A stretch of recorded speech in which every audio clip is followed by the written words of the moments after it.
no ano de 2003, eu comecei a sentir uma dor muito grande e a mancar. Minha perna começou a... eu não conseguia andar direito, eu começava a mancar, era uma dor muito grande na perna.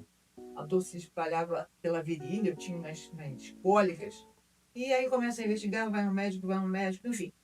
Descobri que eu tinha um cálculo renal, começou a descer, mas não desceu completamente, ficou numa dobrinha da bexiga, e ali ele ficou mais de um mês, que podia ter me levado a ter uma infecção muito grande, mas eu não tive.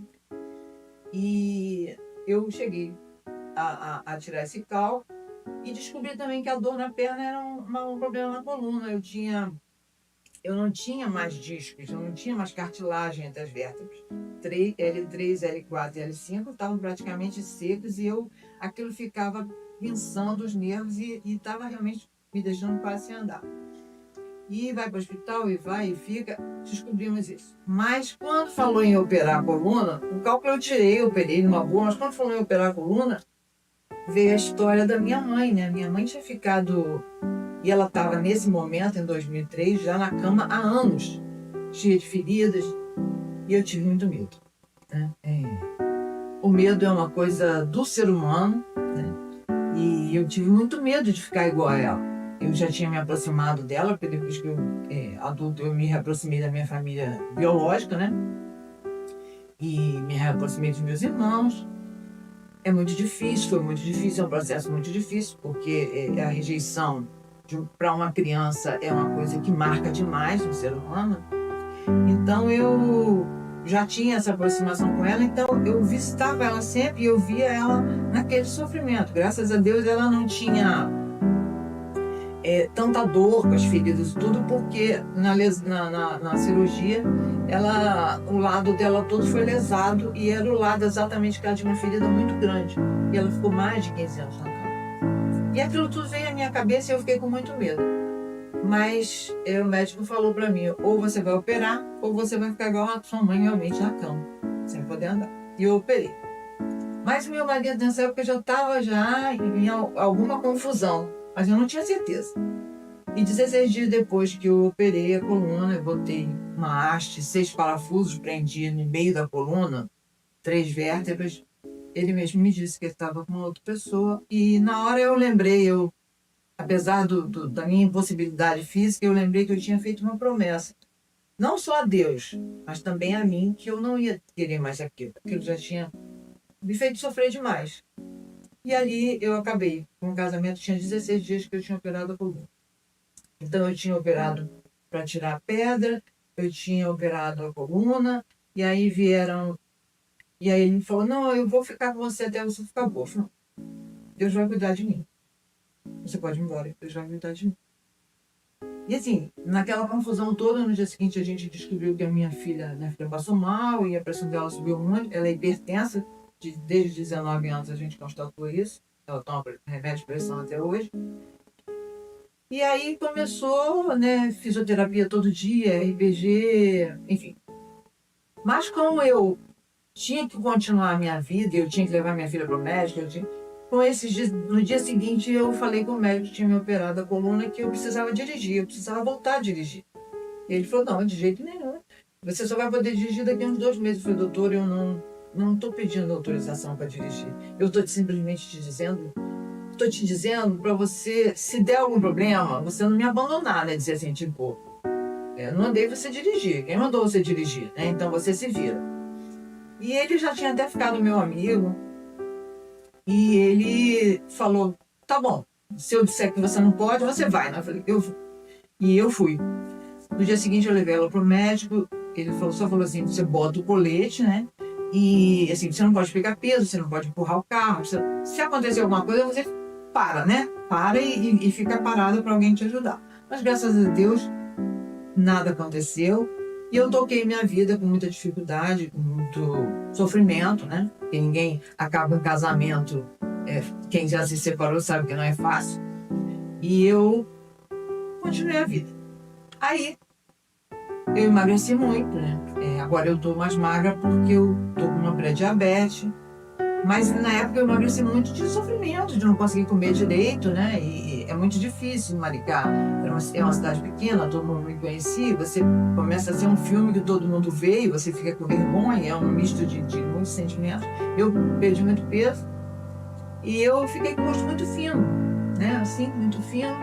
E aí ficou uma ponta aqui, assim, uma coisa um pouco além do meu maxilar. E eu já tinha mostrado aquele carocinho para vários médicos. E todos eles diziam que aquilo era um gânglio, né? Um gânglio que infartou e ele não volta ao normal. Até que eu precisei ao dentista, eu fui ao dentista, e o dentista era uma pessoa que me conhecia há muito tempo. Quando ele me viu muito magro e ele viu aquilo, ele perguntou: o que é isso aí? Aí eu falei: isso é um gânglio que infartou e já mostrei a vários médicos e eles disseram que é um gânglio. Aí ele falou assim, ele me olhou e falou: eu quero que você vá a um cirurgião de pescoço essa semana. Cabeça e pescoço. Aí eu falei: tá. Mas eu falei: tá, porque tá bom, eu vou.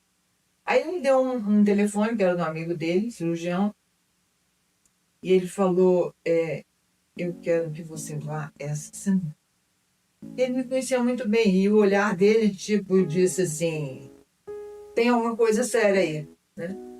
Eu sentei na cadeira daquele, ele é otorrino também, eu sentei, e ele veio aqui perto de mim, botou a mão aqui, ele falou assim: isso é um tumor. E ele é um médico colombiano, e ele, há 20 anos atrás, ele tinha muito sotaque, né? E ele botou a mão assim e falou assim: isso é um tumor de parótida.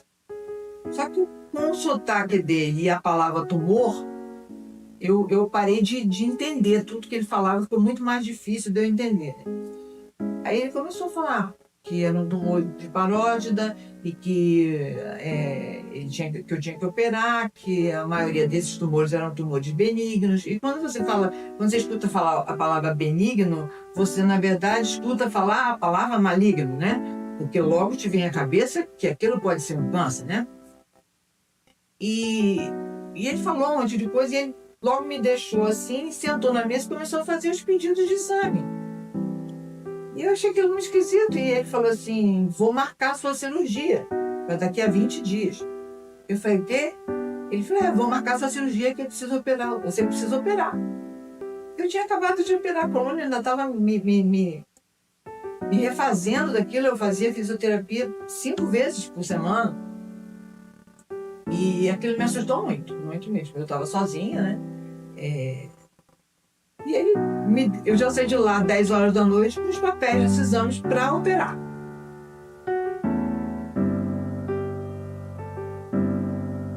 E quando eu estava quase chegando em Maricá, eu liguei para minha filha, né? Naquela época a gente não tinha no WhatsApp ainda. E eu falei para ela, mais ou menos assim: eu vou ter que operar, isso é um tumor, enfim. Quando eu cheguei aqui, eu morava nessa casa, e morava mais perto lá do centro.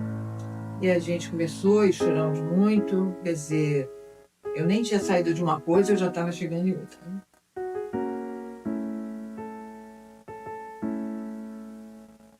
Aí eu comecei a correr atrás, né, para o plano liberar, porque os planos têm um tempo de dias úteis para liberar.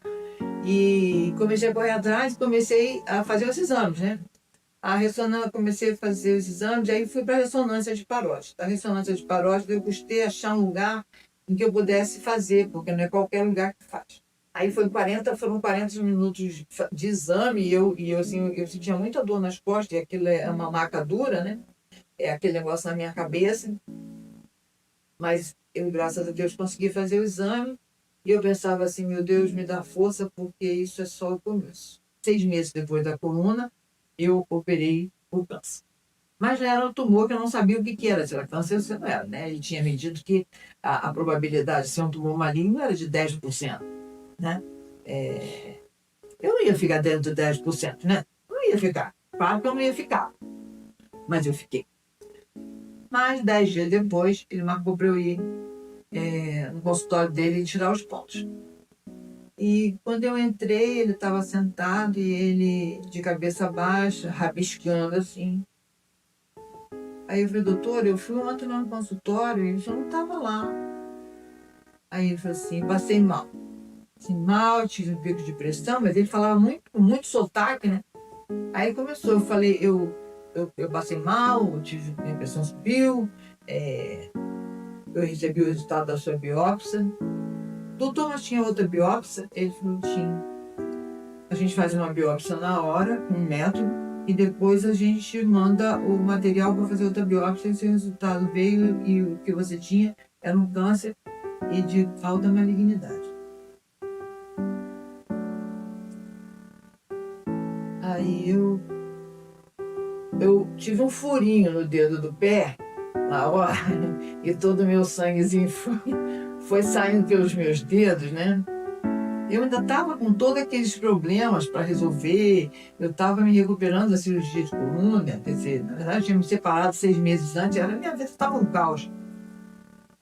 E aí eu falei, é o que, doutor? Ele falou, é um câncer. Eu falei, e agora eu vou fazer o quê? O que eu vou fazer? Por onde eu vou começar a lutar? Aí ele falou, eu tenho que operar você outra vez. Eu tenho que operar você o mais rápido possível, porque eu tirei só a glândula, era um tumor muito pequeno, mas isso assim, eles falaram embolado, né, que assim, muito sotaque, mas aos poucos eu pegava uma palavra e outra e eu preciso operar você o mais rápido possível, porque eu não fiz o esvaziamento aqui das outras glândulas e pelo tipo de câncer que é, você já deve estar com metástase. E eu fui ouvindo aquilo tudo assim, e você vai ficando tipo numa dormência, né?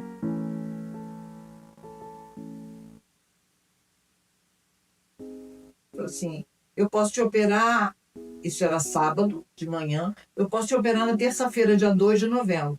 Agora vai fazer aniversário de vida agora.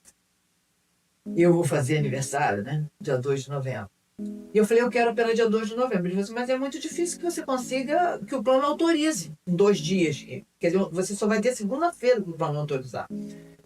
Eu falei, mas o seu Marcos, o senhor pode ligar para o hospital que eu vou conseguir. Eu vou conseguir sim. Eu vou conseguir, Deus vai me ajudar e eu vou conseguir. E ele ligou para o hospital, tinha uma vaga no centro cirúrgico, ele marcou minha cirurgia para terça-feira, 2 dias depois. Né? Era sábado, eu tinha domingo, segunda e eu ia operar na terça-feira. Só que como eu tinha acabado de operar menos de 15 dias antes, eu tive uma hemorragia muito grande. E eu, quando fui para o quarto, eu estava com a cabeça toda enrolada, eu só aparecia isso aqui assim, né? Meu pescoço todo enrolado, né? Porque a cirurgia tinha sido aqui. E eu tinha que ficar 12 horas sem me mexer. Um mês depois eu comecei a radioterapia, aquele sofrimento todo, me queimou o rosto todo, me queimou a boca toda por dentro, era muito difícil comer, mas primeiro dia que eu fui, minha cunhada fez questão de me levar, ela queria me levar, e eu levei, ela me levou, só que assim, eu vi que era uma coisa difícil, eu podia muito bem ir de ônibus e sozinha, e só que a partir da terceira aplicação, eu comecei a me sentir muito mal, tinha enjoo, passava muito mal, mas eu fui assim mesmo. E ali, naquele momento, quem já teve a tristeza e a infelicidade de passar pela radioterapia, a radioterapia é um momento em que ninguém fica com você. É você e Deus. Você tem uma máscara que dirige para onde vai o raio, que vai da radiação, e aquilo ali dura poucos, 2, 3 minutos, mas é um tempo imenso, né? E a radioterapia é todo dia, de segunda a sexta, todo dia. E foram 28 sessões de radioterapia. E, né, assim, a vida vai continuando e a gente vai... Quem teve um câncer nunca se livra dessa sensação, né, de que aquilo podia... E no dia que eu tirei o ponto, o médico foi muito sincero comigo. Ele falou, esse tipo de câncer que você tem, que você teve, é um tipo de câncer que volta muito rápido. E eu estava acabando de tirar os pontos da segunda cirurgia, ele olhou para mim e falou assim, daqui a 6 meses eu posso estar operando você de novo e essa próxima cirurgia vai ser bem mais radical. Eu falei, doutor, eu vou esperar no Senhor. É Deus quem vai dizer se esse câncer vai voltar ou não. É Ele que vai dar. A minha vida está nas mãos dele. Então é Ele que vai dizer se ele volta ou se ele não volta.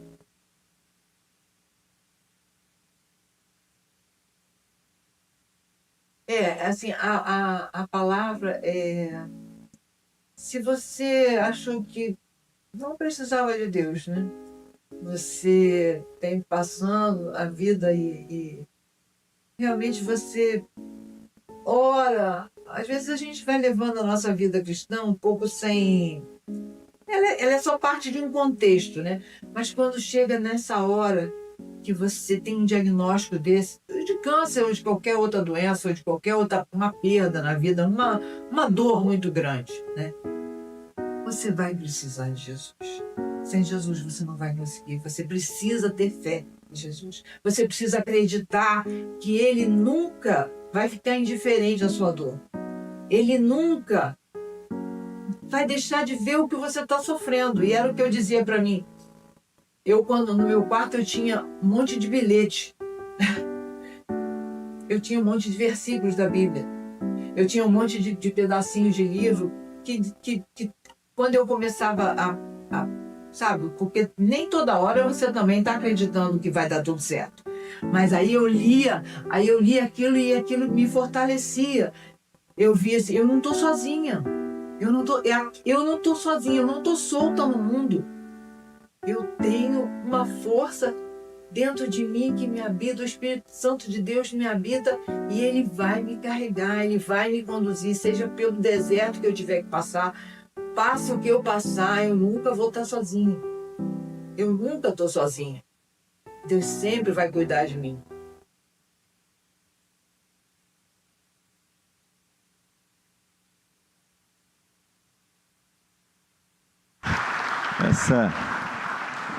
Essa edição foi forte. Vem cá, pastor Vinícius. Cadê a Marlene? Está aí, Marlene? Vem aqui, Marlene. Venha com a Júlia, Marlene. Glória a Deus. Glória a Deus. Marlene.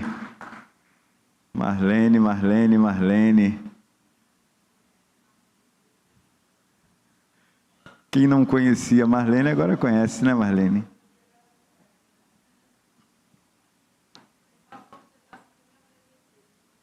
Sim.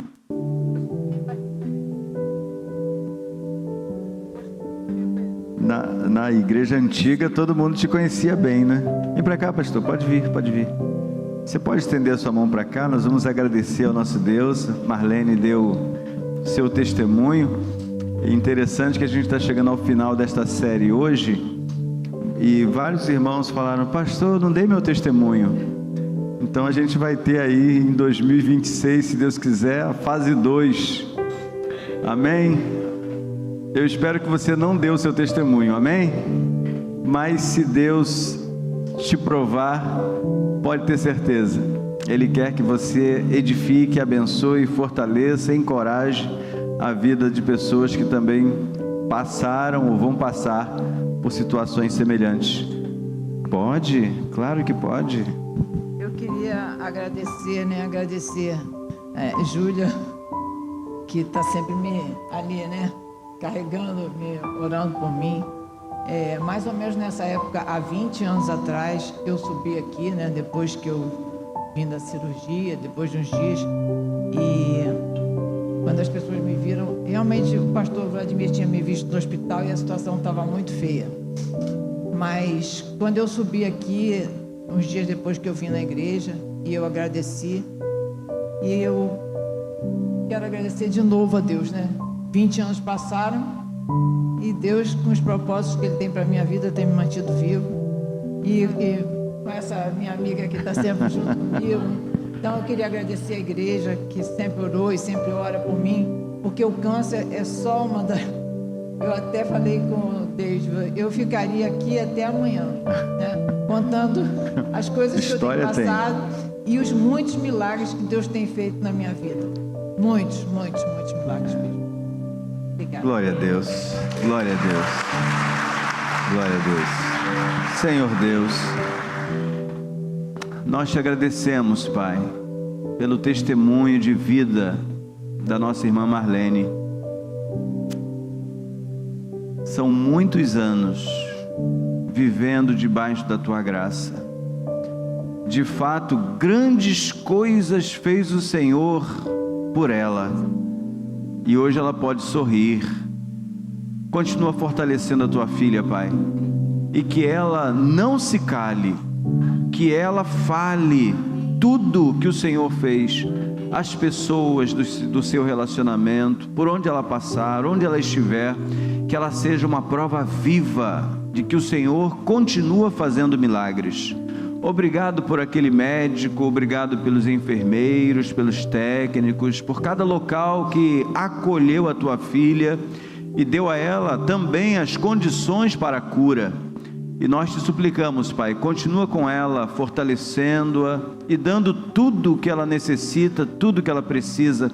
Ser também com a sua filha, ser com todos os seus familiares. Nós te rendemos toda a honra, toda a glória e todo o louvor. Fala-nos, Senhor, por meio do teu Filho agora, a tua palavra, para que sigamos crendo em Jesus. Certo dia o Senhor disse: porventura, quando voltar o Filho do Homem, achará fé na terra?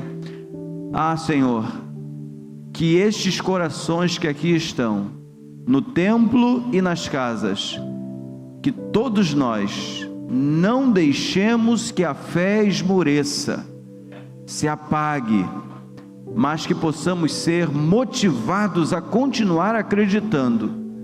É verdade, como a tua filha disse, é verdade, nem sempre ao longo de uma batalha a gente pensa que vai dar certo, mas é exatamente quando a gente pensa que não dá certo, que o Senhor vem e prova que vai dar certo. Por isso, Pai, continua fortalecendo, abençoando, ajudando, e prepara o nosso coração uma vez mais para a tua palavra, em nome de Jesus, amém e amém. Glória a Deus. Muito obrigada. Obrigada. Glória a Deus. Deus abençoe. Deus abençoe. Glória a Deus. Graça e paz, irmã. Deus é bom, né? Cada quinta-feira, obrigado, Deus abençoe.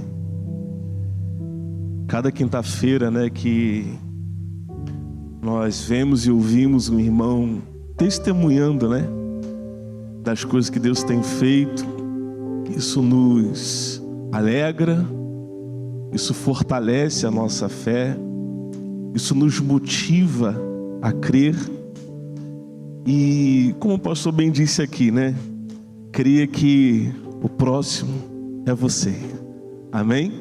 A estar testemunhando não só aqui, mas na sua casa, no seu trabalho, no dia a dia, das coisas que Jesus tem feito. Hoje nós vamos concluir essa série, a série Os Milagres de Jesus, o que Jesus tem feito na minha vida. E nós temos sido muito edificados, muito abençoados por meio dessa série. Temos visto por meio dessa série alguns lindos milagres de Jesus, relatados através das Escrituras Sagradas. Já aprendemos por meio do pastor Mário França, sobre quando Jesus transformou água em vinho, com o pastor George Alexandre, sobre o cego de Jericó, com o pastor Davi Cordeiro, sobre a mulher do fluxo de sangue. E hoje falaremos sobre a ressurreição de Lázaro. Ao aprender sobre esses milagres, nós temos testemunhado aquilo que cremos. Jesus está vivo e continua operando milagres. Ministra Michele de Lucas, diácono Mauro Ferreira, pastor Mauro Castilho, a ministra Marlene Silva, a ministra Vivian Barra, todos eles nos contaram os feitos de Jesus em sua vida. Por isso digamos sempre: Jesus continua o mesmo. Você pode dizer isso? Jesus continua o mesmo. O que Ele operou no passado, Ele continua operando hoje. Amém? Os milagres que nós vemos relatados nas Escrituras Sagradas são os mesmos milagres que nós ouvimos e temos testemunhado nos tempos de hoje. Jesus continua o mesmo. Amém? Esse capítulo 11 de João, ele nos mostra um dos milagres mais extraordinários de Jesus relatado na Bíblia. Porque, diferente das outras ressurreições, nós vemos aqui uma ressurreição que ela acontece depois de 4 dias. Uma ressurreição que, humanamente falando, acho que ninguém cogitaria possibilidade dela existir. De fato, só crendo, Porque muitos hoje em dia, ao ouvir esse relato, não acreditam. Porque racionalmente pensam, é impossível que isso aconteça. Mas na verdade o milagre, ele só acontece quando alguém crê. E o crer, ele vai além, ele nos leva além das circunstâncias.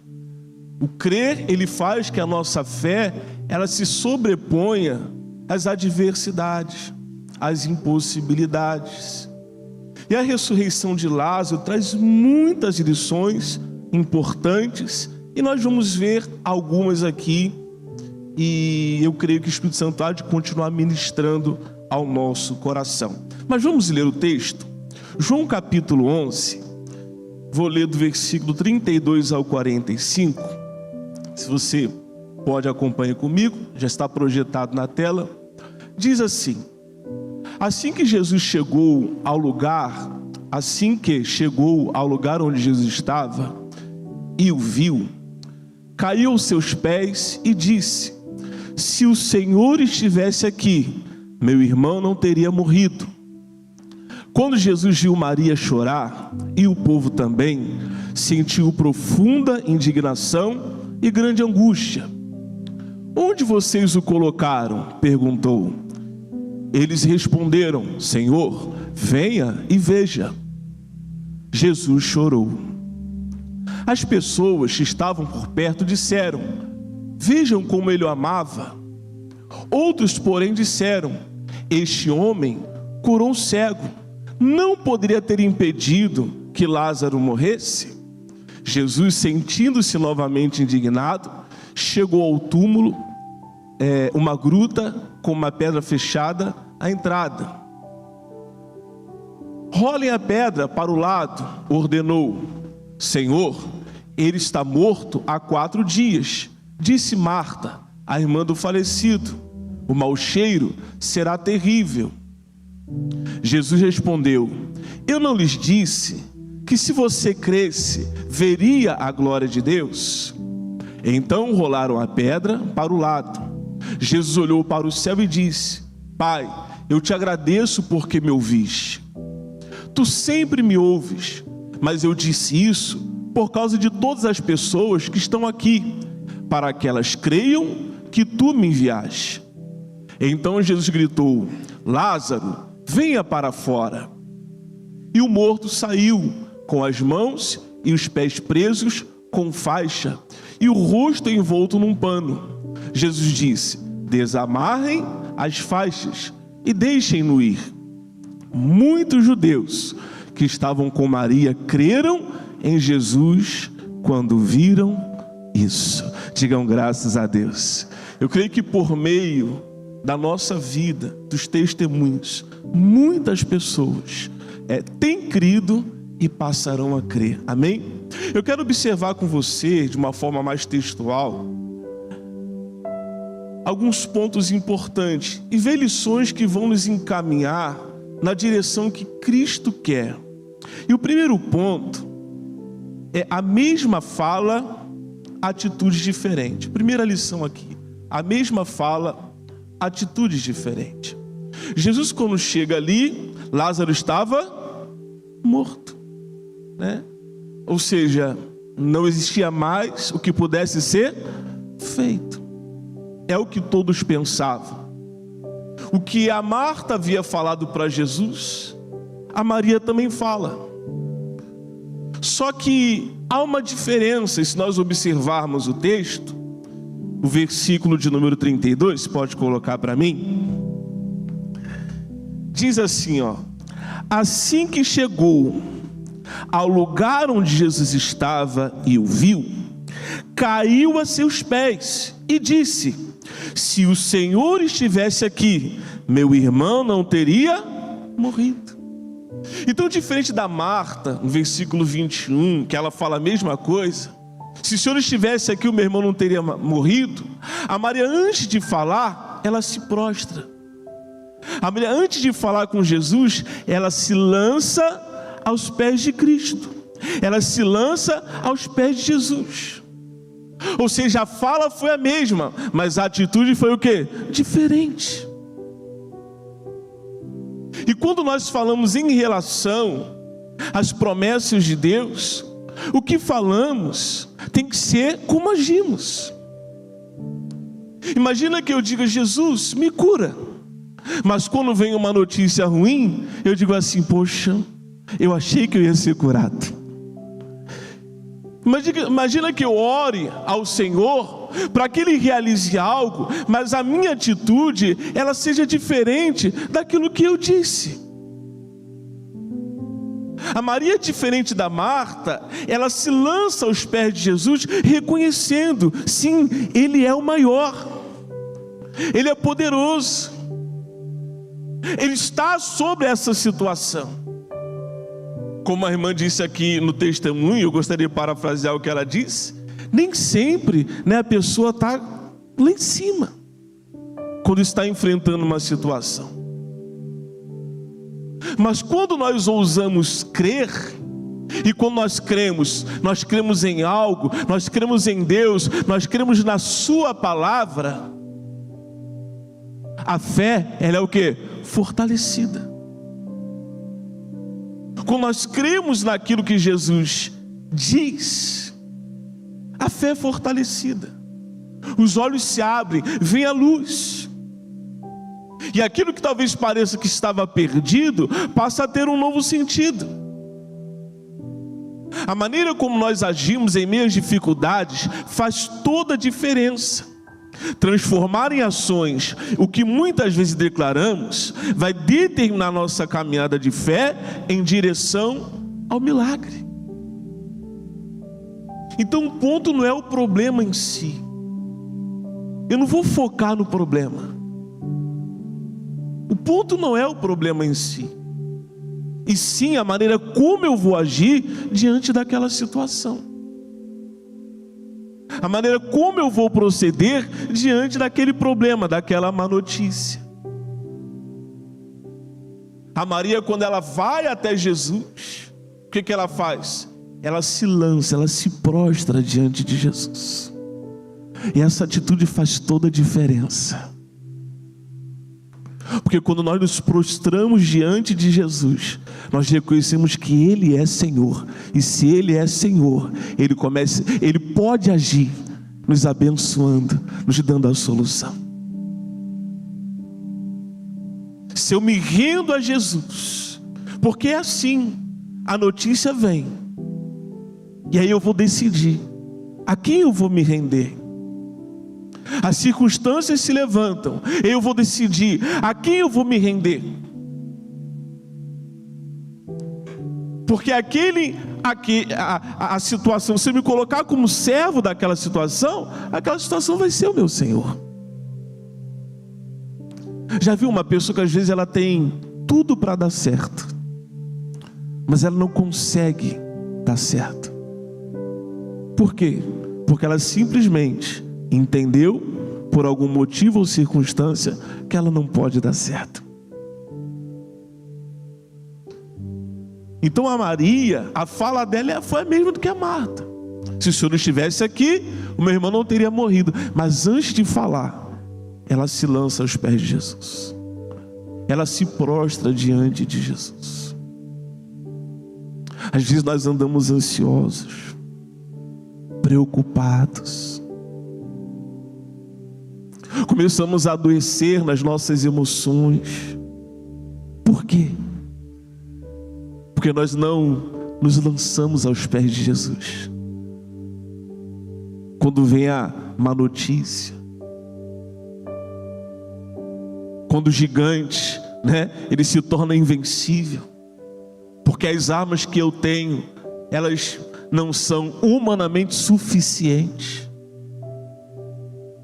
E o mesmo Jesus que poderia curar a enfermidade, foi o mesmo Jesus que ressuscitou. Porque o Jesus que chegando antes, ele pode fazer a obra, chegando depois, ele também realiza a mesma obra. Para ele não há diferença. Os problemas se diferem na nossa ótica. Nossa, hoje eu estou passando por uma coisa tão difícil. Mas isso é a minha visão. Para Deus não tem diferença. Ele tem todo o poder. Nele há capacidade. Então se lance, se prostre aos pés de Jesus. E lance também todas as suas preocupações. Lance também todas as suas adversidades. Porque aquele que se humilha debaixo da potente mão do Senhor, ao seu tempo, Ele vos exaltará. A exaltação para aquele que crê, confia e se lança aos pés de Jesus. A Marta até crê que Jesus é o Filho de Deus, mas tem dificuldade em acreditar que Deus pode fazer o impossível acontecer na vida do próximo. Mas a Maria, a atitude dela é diferente. A falha é a mesma, mas a atitude é diferente.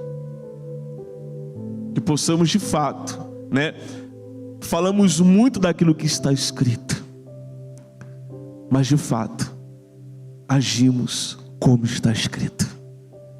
E por isso cremos. Não, Jesus continua o mesmo.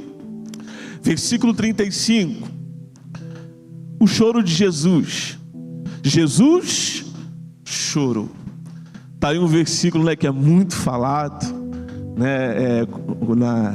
tem até aqueles quiz bíblicos, aquelas brincadeiras que acontecem no meio da juventude. Aí tem a pergunta: qual o menor versículo da Bíblia? Aí já está na ponta da língua, Porém, um versículo que nos revela coisas grandiosas.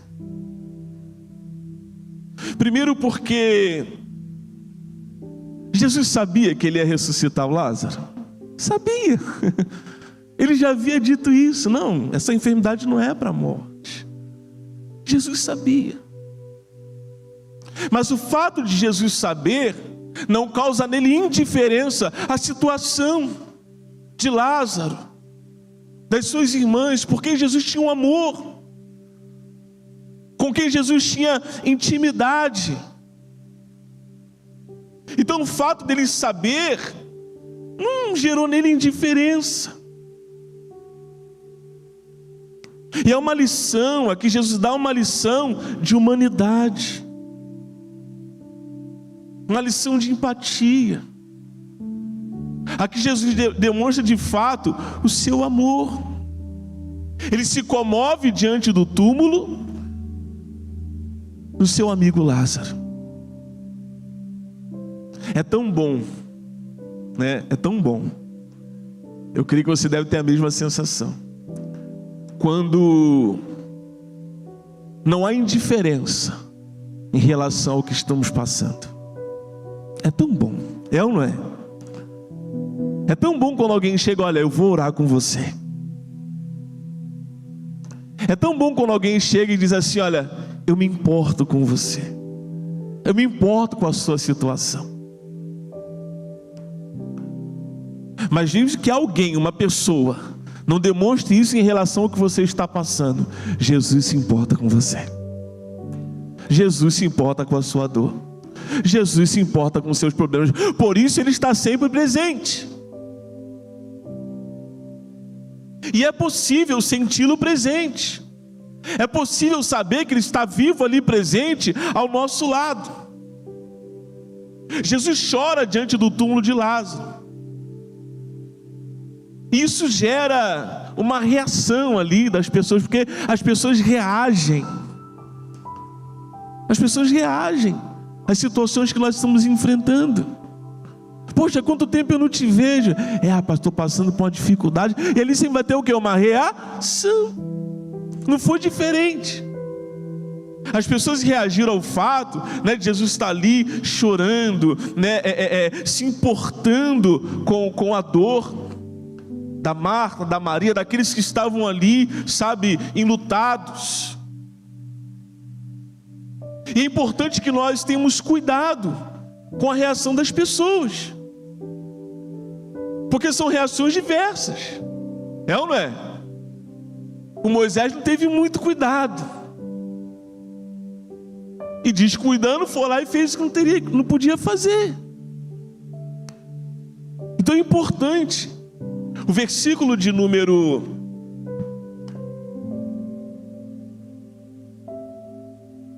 36 e 37 diz assim: as pessoas que estavam por perto disseram: vejam como ele o amava. Outros, porém, disseram: este homem curou um cego, não poderia ter impedido que Lázaro morresse? Então nós vemos aqui dois tipos o quê? De reação. Dois tipos de reação. A reação de pessoas que conseguem compreender o amor de Deus, e a reação de um grupo de pessoas que questionam o fato de Jesus não ter chegado antes e curado Lázaro. Eu faço uma pergunta retórica: de que lado nós estamos? De que lado nós estamos? Deus, ele opera por meio do seu amor. E compreender o amor de Deus é o que muitas vezes faz com que, por intermédio da nossa vida, outras pessoas sejam abençoadas, sejam curadas, sejam libertas, sejam transformadas. Porque o amor de Deus, ele nos impulsiona, não de uma maneira apenas natural, mas sobrenatural, e nos faz enxergar além daquilo que está diante dos nossos olhos. Porque nem sempre o que está diante dos nossos olhos é o que de fato é. Às vezes você olha para uma pessoa, aparentemente aquela pessoa está bem. E é comum, eu vim para cá pensando nisso. É comum você perguntar assim: tá tudo bem? E a pessoa respondeu o quê? Tudo bem, mas tá tudo mal. Verdade. Vê a pessoa tá igual a sunamita, né? Caminhando e dizendo: tá tudo bem. E aí? Tá tudo bem, mas não tá. Tem morte, tem dor, tem preocupação, tem adversidade. E compreender o amor de Deus é indispensável. Porque se nós o amamos, é porque Ele nos amou primeiro. Ele nos amou primeiro. E quando eu compreendo isso, né? O amor de Deus, ele transborda. E quando o amor de Deus transborda, coisas extraordinárias acontecem. Que coisa linda é saber que esse amor, ele habita em nós, habita em mim, habita em você. É muito bonito. Então havia esses dois grupos de pessoas. Que nós nunca estejamos do lado daqueles que questionam: por que Jesus não fez? Ou por que Jesus não fez dessa forma? Ou por que Jesus não fez daquela forma? Ou por que isso está acontecendo? De que lado nós estamos? É uma reflexão que fica para mim e para você. Uma lição sobre o tempo. Porque Jesus ainda fica ali, né, na região de Peré por mais 2 dias, onde ele estava. Depois ele vai para Betânia, sendo que já tinha chegado a notícia que Lázaro estava o quê? Doente. Irmãos, quem que não corre? É ou não é? Para uma pessoa amada, fulano está doente. Ai, meu Deus do céu, eu tenho que ir lá. É ou não é? Lembro que uma vez eu estava numa cidade distante e chegou a notícia que a minha mãe não estava muito bem de saúde. Aí eu, mais que depressa, eu desci correndo. Porque é o que nós fazemos. Mas aqui Jesus nos ensina uma lição sobre o tempo. Porque o nosso tempo não é o tempo dele não é o nosso tempo. E se para nós não vai dar tempo, para ele não faz diferença também. Porque ele é atemporal. Porque ele faz, independente se não dá tempo, se o tempo está curto. Se alguém chega e fala assim: olha, você não tem tempo, você vai morrer. Para ele é indiferente. E eu repito, o Jesus que chegando antes curaria o Lázaro de uma enfermidade, foi o mesmo Jesus chegando depois, ressuscitou morto. Esse Jesus continua o mesmo. Essa é uma lição que nós temos sobre o tempo. Jesus amava Marta, Maria e Lázaro. Ouvindo, portanto, que Lázaro estava doente, ficou mais 2 dias onde estava, nos versículos 5 e 6. Mas Jesus sabia que tudo aquilo contribuiria para a glória de Deus. Às vezes você está passando por esse tempo, que eu poderia chamar de processo. Você está passando por esse processo. O processo leva tempo. Mas a minha oração é para que a tua fé não desfaleça. A minha oração é para que a cada dia o Espírito Santo de Deus possa te confortar, te consolar, te fortalecer, te mostrar a direção. E para que, independente da notícia que esteja chegando ou tenha chegado sobre a sua vida, algo Deus quer fazer. Por isso esse processo, ele está sendo necessário. Às vezes Deus demora para agir, não é porque esqueceu ou está indiferente à situação, mas para que a sua glória se manifeste de uma forma mais profunda. Precisamos ter fé em meio ao processo de espera, pois Ele revelará a glória de Deus. Versículo 4 do capítulo 11 diz assim: quando Jesus ouviu isso, disse: a doença de Lázaro não acabará em morte. Ela aconteceu para a glória de Deus, para que o Filho de Deus receba a glória por meio dela. A última palavra sempre virá da parte de Deus. Amém? Terceira lição, para nós avançarmos: a ordem de Jesus às pessoas. E qual foi a ordem? Versículo 39 diz assim: rolem a pedra para o lado. Ordenou: Senhor, ele está morto há 4 dias. Disse Marta, a irmã do falecido: o mau cheiro está terrível. A ordem de Jesus foi uma: rolem a pedra.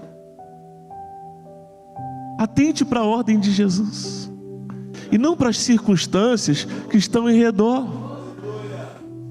Jesus só falou assim: tira a pedra. É ou não é? Poderíamos lembrar aqui do Pedro, Jesus falou o que para o Pedro? Vem. Depois do Pedro dizer assim: se é tu mesmo, Jesus, então faça-me ter contigo sobre as águas. Jesus falou o quê? Vem. As circunstâncias sempre vão estar ao nosso redor, dizendo assim: você vai afundar, vai cheirar mal, já está em processo de decomposição. Isso é comum ao dia a dia, no dia a dia. As circunstâncias, elas batem a nossa porta constantemente. Constantemente ouvimos pessoas dizendo que não dá, que não tem jeito, que você é maluco, você é doido. Você fala, não sou crente em Jesus. Atente apenas para a ordem de Jesus e vá. É sobre a palavra dele, eu vou crer, eu vou avançar, eu não vou parar. A ordem foi uma só: tirai a pedra. E muitas vezes o impedimento somos nós que colocamos. Muitas vezes o impedimento é algo que, nos para, nos tira ali a visão de quem Deus é. E a verdade é que os impedimentos que nós mesmos colocamos, nós temos que retirar. Porque se não há nada que Jesus não possa fazer, por que eu vou limitar o poder de Deus? Obedeça aquilo que Jesus te ordenou. Não, Vinícius, mas a minha compreensão, ela não consegue alcançar. Não, obedeça apenas. Jesus deu a ordem: tira a pedra, rolem a pedra. Jesus não se importou com há quantos dias, ou se cheirava mal. Jesus não ficou argumentando como ele morreu. Não, ele apenas deu uma ordem. Aquilo que separava, que impedia o morto de sair para fora.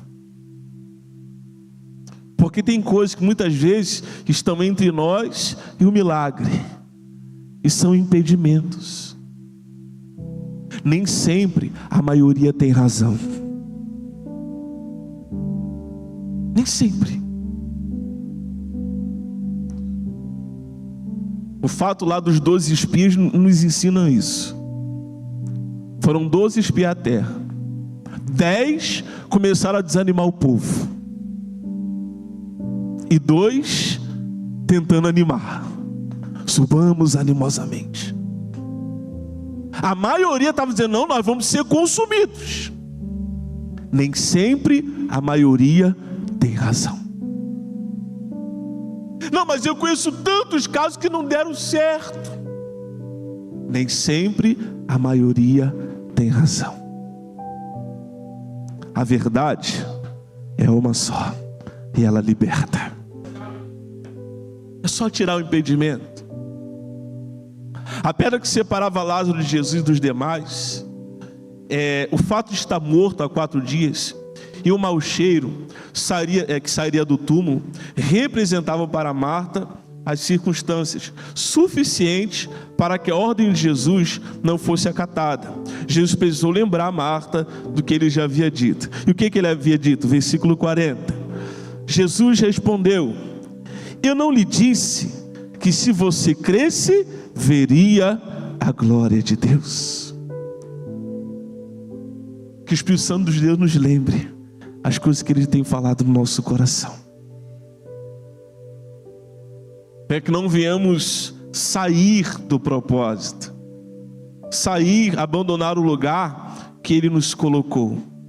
Que o Espírito Santo de Deus nos lembre todos os dias. 4º ponto, penúltimo ponto, a oração de Jesus. João 11, 41 e 42, diz assim: então rolaram a pedra para o lado. Jesus olhou para o céu e disse: Pai, eu te agradeço porque me ouviste.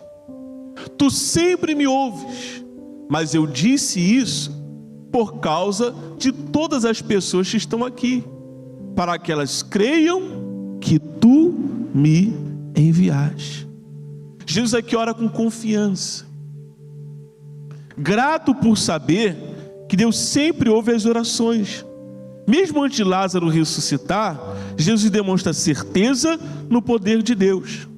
A oração de Jesus tinha como objetivo fortalecer a fé daqueles que estavam em seu redor, combatendo a incredulidade e mostrando a sua intimidade com o Pai.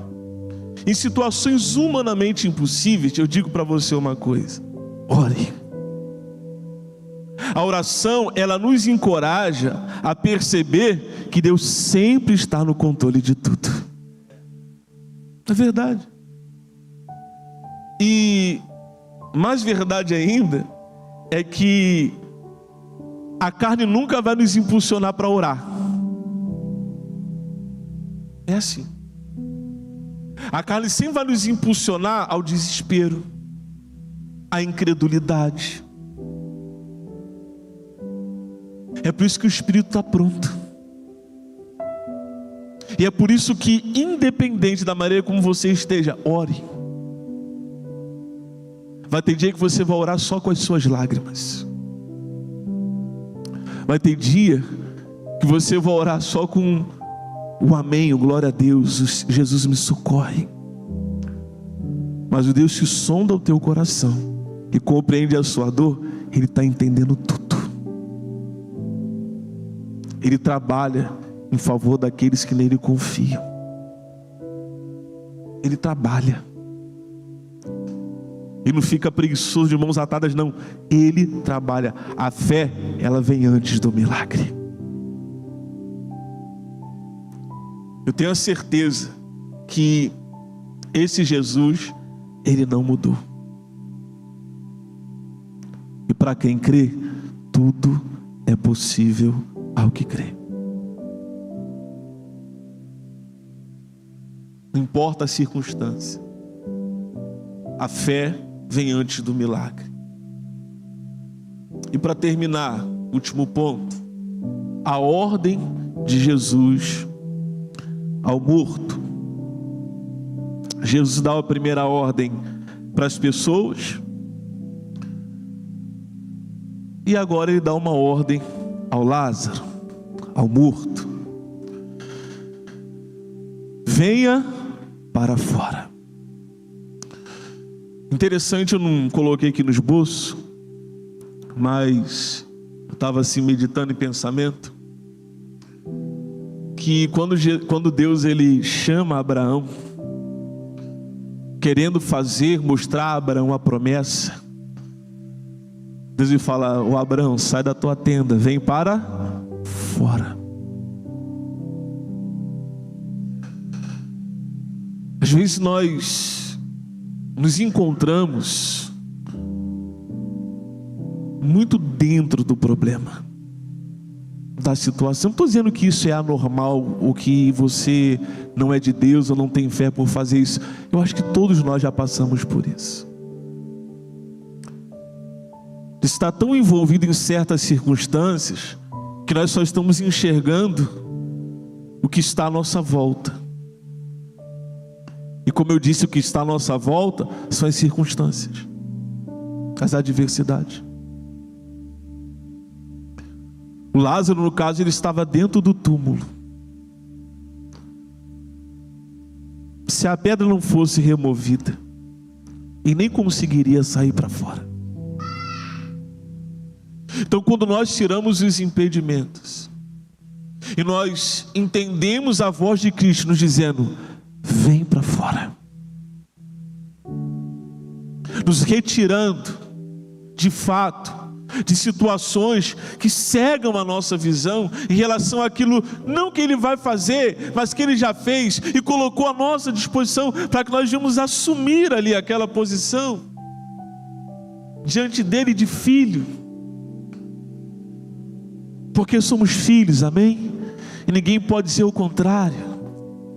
Ele pagou o preço, Ele nos resgatou, nos fez co-herdeiros, e nós somos filhos. Ninguém pode tirar esse título de nós. Só que talvez para alguém, seja aqui ou seja de onde você esteja assistindo, seja necessário obedecer essa ordem: venha para fora, saia dessa morte, desse lugar de fim, né? Desse lugar onde você está atado, está paralisado, porque nem mesmo a morte ela é capaz de resistir ao poder de Jesus. Quando Deus ele fala para Abraão, sai para fora e olha para os céus. Deus está ampliando a visão, mostrando as inúmeras possibilidades que existem para aqueles que creem na promessa. Com Lázaro não é diferente, mas ele está morto. Mas não há morte que resista ao poder que é em Jesus Cristo. Ele é a ressurreição e a vida. Ele falou isso no versículo 25.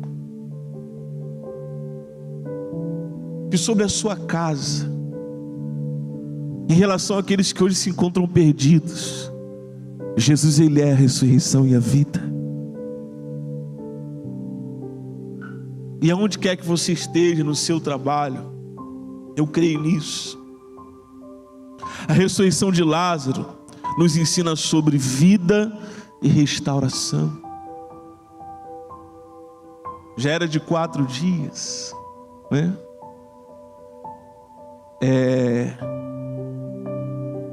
Mas mesmo assim, Jesus sem titubear, sem hesitar, ele falou: desatai-o. Jesus não cogitou a possibilidade de desatar o Lázaro e algum pedaço está saindo do corpo, e alguma coisa de errada poder estar acontecendo, não. Ali houve vida e restauração, porque Jesus ele traz vida e restauração.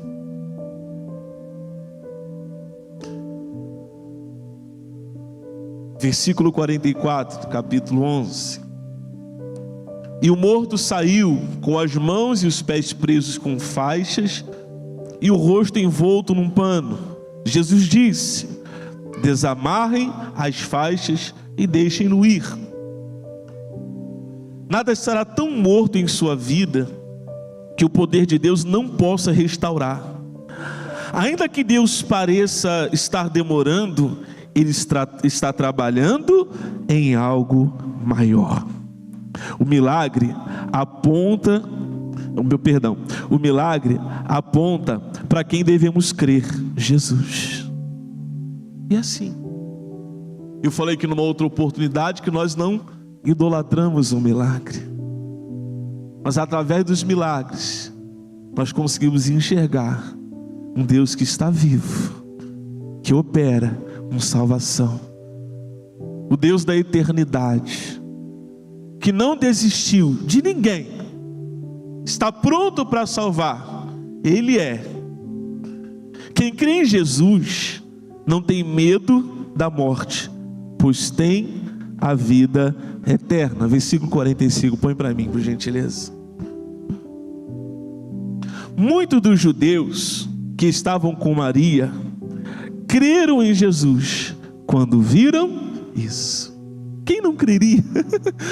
Amém? Já era de 4 dias. Quem não creria? Eu acho que é de dar nó na cabeça de qualquer pesquisador. Já era de 4 dias. E quando eles viram aquilo, eles entenderam. E entendendo, eles receberam a capacidade de crer. Nunca deixe de falar dos milagres que Jesus tem feito na tua vida. Muitos crerão. Muitos crerão. Muitos entenderão e receberão a capacidade de crer. Que a porta da salvação está aberta. O mesmo que era, que é e sempre será, e continua fazendo as mesmas obras. Digam graças a Deus. Vamos aplaudir a Jesus por isso.